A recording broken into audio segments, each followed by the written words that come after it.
আপনি কি নাক বন্ধ, শ্বাস নিতে কষ্ট বা বারবার সর্দি-কাশিতে ভুগছেন? হতে পারে এটা সাধারণ ঠান্ডা না, বরং পলিপাস। আজকের ভিডিওতে জানব পলিপাস কি, কেন হয়, লক্ষণ এবং সবচেয়ে গুরুত্বপূর্ণ হোমিওপ্যাথি কার্যকর চিকিৎসা। এখন জানব পলিপাস কি। পলিপাস হলো নাকের ভিতরের নরম মাংসপিণ্ডের মতো বৃদ্ধি। এটি সাধারণত নাকের ভিতরে সাইনাস তৈরি হয়।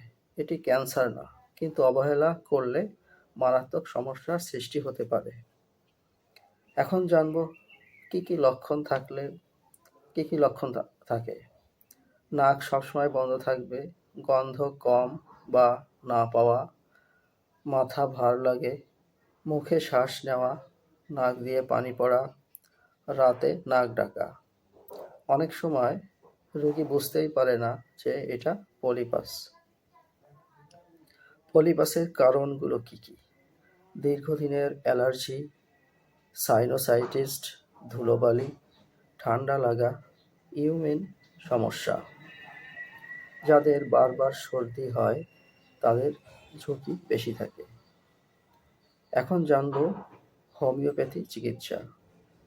ঔষধ অবশ্য রোগীর লক্ষণ দেখে ব্যবহার করতে হবে।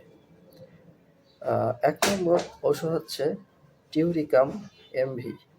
এটি সাধারণত নাকের চুলকানি ও পলিপাসে ভালো কাজ করে। দ্বিতীয় যে ওষুধটি সেটা হচ্ছে ক্যালিবাইক্রোকাম। ঘন ঘন সর্দি থাকবে, সাইনাস সমস্যা থাকবে, এই ধরনের সমস্যায় ক্যালিবাইক্রোনিকাম ব্যবহার করতে পারি। যাদের নাকে ডান পাশে বেশি সমস্যা থাকে প্লাস মাথা ব্যথা থাকবে, এই ধরনের সমস্যায় স্যাঙ্গোরিয়া ক্যানাডিস ব্যবহার করতে পারি। যাদের নাকে দুর্গন্ধযুক্ত স্রাব বের হয়, নাক বন্ধ থাকে, তারা ল্যামনা মাইনর ব্যবহার করতে পারেন। যাদের একেবারে ঠান্ডা সহ্য হয় না, মোটা শরীর, তারা ক্যালকেরিয়া কার্বনিকা ব্যবহার করতে পারেন। এই সব ওষুধগুলো সঠিকভাবে ব্যবহার করলে অপারেশন ছাড়াও অনেক ক্ষেত্রে ভালো ফল পাওয়া যায়। এখন জানব ঘরোয়া পরামর্শ। ধুলাবালি এড়িয়ে চলুন, ঠান্ডা পানি এড়িয়ে চলুন, বাষ্প নিন, নিয়মিত নাক পরিষ্কার করুন। সবশেষে বলতে পারি, পলিপাস ভয়ঙ্কর না, কিন্তু অবহেলা করবেন না।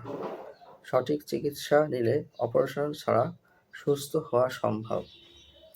ভিডিওটি ভালো লাগলে লাইক, কমেন্ট ও সাবস্ক্রাইব করতে ভুলবেন না। ধন্যবাদ।